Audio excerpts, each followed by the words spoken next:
Hey guys, what's up? Today we're doing a video in Battlefield 4, and just before I get into the meat of the video, I'm just gonna go ahead and say that the Hardline versus Battlefield 4 video is not gonna happen just because I've actually stopped playing Hardline. I actually got a refund for it because honestly, it's just not as good as Battlefield 4, and I wouldn't be spending as much time in it. And honestly, ever since the launch of Battlefield Hardline, I've played more Battlefield 4 than probably the last couple months, just because I keep coming back to it after playing. I play like 3 hours of Battlefield 4 after playing an hour or maybe like 30 minutes of Hardline, and it's just my personal opinion that Battlefield 4 is the better Battlefield game. Now, if you like fast-paced combat and really fast times to kill and just weapons that just obliterate everybody, in sort of some amount of time, if you want a fast-paced Battlefield, get Hardline. If you want something more quote-unquote Battlefieldish, I would go ahead and just get 4, and that's basically what today's video is explaining why I'm actually more excited for Battlefield 4's future than I am for Hardline's future. If you guys don't know yet, DICE LA is the team behind Battlefield 4 right now. DICE Stockholm has actually, they stopped working on Battlefield 4, I think around Naval Strike. Naval Strike was their last project for the game.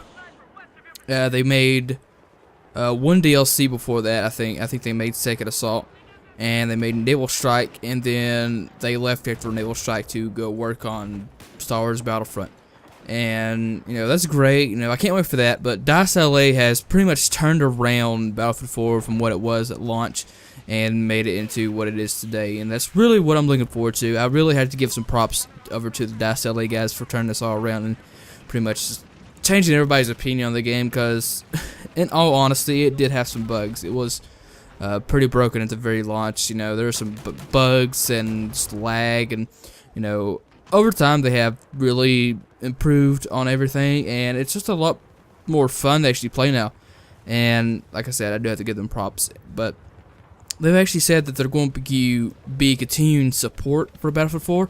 I don't know how long exactly, but so far, they confirmed night maps are coming, a community map is coming, and maybe even more remakes from past Battlefield games that may or may not include Battlefield 3.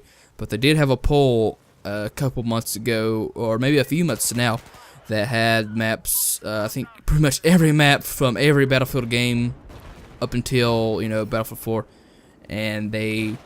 I'm going to go ahead and guess they're going to pick the top rated maps and then remake them, if they fit, because obviously some maps just won't fit. Like there are some maps in like Battlefield Bad Company 2 that just won't fit into Battlefield 4, because like if it was made, that game had a system where maps were made for like Rush and Conquest, and you could play them on other modes, and you can play every mode on every map in Battlefield 4, and that won't work on some of those maps.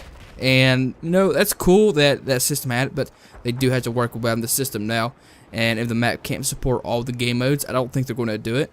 But it's whatever. I'm really excited for what's coming, especially the night maps. So far, they're working on 3 night maps. They're working on the Siege of Shanghai, or actually it's going to be called the Infiltration of Shanghai.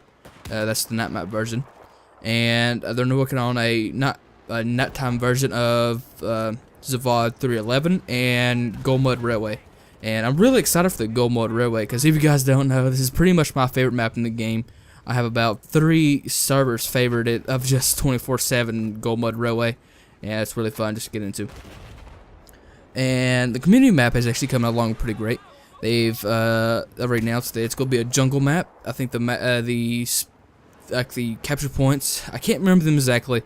I I do know that 2 is a waterfall, and the other is going to be, I think, Ghost Town. And the latest update they gave us is actually they're choosing the layouts and like the layout points and the map design, and like even like they gave some backstory, and pretty much they all revolve around you know, the U.S. and Chinese forces, which is kind of weird considering I think Final Stand, well actually Dragon's Teeth, was the Chinese team's defeat in the multiplayer story universe, and Final Stand was, you know, possibly Russia's final stand against the U.S. And I kind of thought after that the game would be over and like the multiplayer story, or the multiplayer war, would be won by the U.S. and or Russia. Actually, depends on, you know, which way they go. Because a naval strike, I think they no, actually, naval strike happened because in China Rising they pushed back the Chinese pushed back the American forces to the sea, and then the American forces pushed back in. It's just it's honestly it's actually a cool story of actually paying attention to like the trailers and just the, you know, the subtle hints that they give. But the one thing that everybody's excited for, and everybody should be excited for, because this is a thing for everybody. Everybody gets this for free, no charge. I think they've already said that. And this is the Weapons Crate DLC. I think this is coming in spring. I'm not sure, but we get 5 weapons, and we get the AN-94, which is an assault rifle from Battlefield 3, and I think a couple past Battlefield games. But mostly, I think people are fond of it from Battlefield 3 and Bad Company 2. Especially Bad Company 2, I really like the gun in that mode, in that game.